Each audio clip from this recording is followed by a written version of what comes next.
పదవి కర్తవ్యమును కోరుతుంది.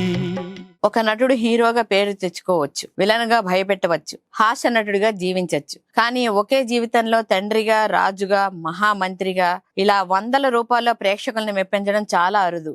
అలాంటి అరుదైన మహానటుడు గుమ్మడి వెంకటేశ్వరరావు. ఆయన శత జయంతి సంవత్సరం సందర్భంగా తెలుగు సినిమా నటనకు ఆయన చేసిన సేవలను గుర్తు చేసుకోవడం అంటే ఒక యుగాన్ని చూసినట్టే. 1926 జూలై 9న గుంటూరు జిల్లా రావికంపాడులో జన్మించిన గుమ్మడి వెంకటేశ్వరరావుకు చిన్నప్పటి నుంచే నాటకాలంటే అమితమైన ఆసక్తి. వేదికపై వేసిన పాత్రలే ఆయనలో నటుడిని తీర్చిదిద్దాయి. ఆసక్తికరమైన విషయం ఏంటంటే యువకుడిగా ఉన్నప్పుడే వృద్ధుడి పాత్రలు వేసి ప్రశంసలు అందుకున్నారు.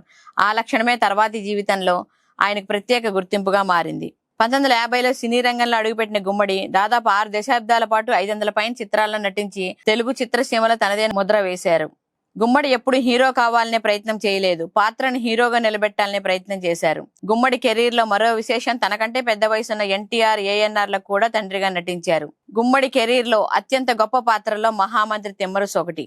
శ్రీకృష్ణదేవరాయల ఆప్తుడిగా రాజ్యానికి అంకిత భావంతో జీవించిన తిమ్మరుసు పాత్రలో ఆయన చూపిన హావభావాలు, సంభాషణలు, భావోద్వేగాలు ఇప్పటికీ నటనకు పాఠాలుగా చెప్పుకుంటారు. ఆ పాత్రకు ఆయనకు రాష్ట్రపతి పురస్కారం కూడా లభించింది. గుండెపోటు గుమ్మడి అనే పేరు ఎలా వచ్చింది?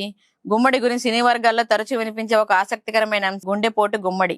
ఒక సినిమాలో గుండెపోటు వచ్చిన వ్యక్తిగా ఆయన సహజంగా నటించారు. అప్పటి నుంచి గుండెపోటు గుమ్మడి అనే పేరు సినీ వర్గాల్లో ప్రచారంలోకి వచ్చింది. ఇది అధికారిక బిరుదు కాకపోయినా ఆయన సహజ నటనకు లభించిన గొప్ప ప్రశంసగా నిలిచిపోయింది. సినిమాల్లో ఎంత సహజంగా, సాధారణంగా నటిస్తారో బయటి జీవితంలోనూ అంతే సింపుల్. తన అనితర సాధ్యమైన నటనకు పద్మశ్రీ పురస్కారం, రఘుపతి వెంకయ్య అవార్డు అందుకున్నారు. జాతీయ చలనచిత్ర అవార్డుల జ్యూరీ సభ్యుడిగాను సేవలందించారు. తెలుగు సినిమా గౌరవాన్ని జాతీయ, అంతర్జాతీయ వేదికలపై నిలబెట్టిన వ్యక్తిగా గుర్తింపు పొందారు. కొంతమంది పాత్రలో జీవిస్తారు, కానీ గుమ్మడి వెంకటేశ్వరరావు మాత్రం ప్రతి పాత్రకు ఒక జీవితాన్ని ఇచ్చారు. అందుకే ఆయన నటించిన సినిమాలు కాలం గడిచినా పాతబడవు. ఆయన పలికిన సంభాషణలో మరువలేం. ఆయన ముఖంలో కనిపించిన భావాలు ఇప్పటికీ నటన నేర్చుకునే వారికి పాఠాలే. ఆయన శత జయంతి సంవత్సరం సందర్భంగా తెలుగు సినీ చరిత్రలో పాత్రలకు ప్రాణం పోసిన ఆ మహానటుడికి వందనం. మనిషికి మట్టికి బంధమున్నదిరా.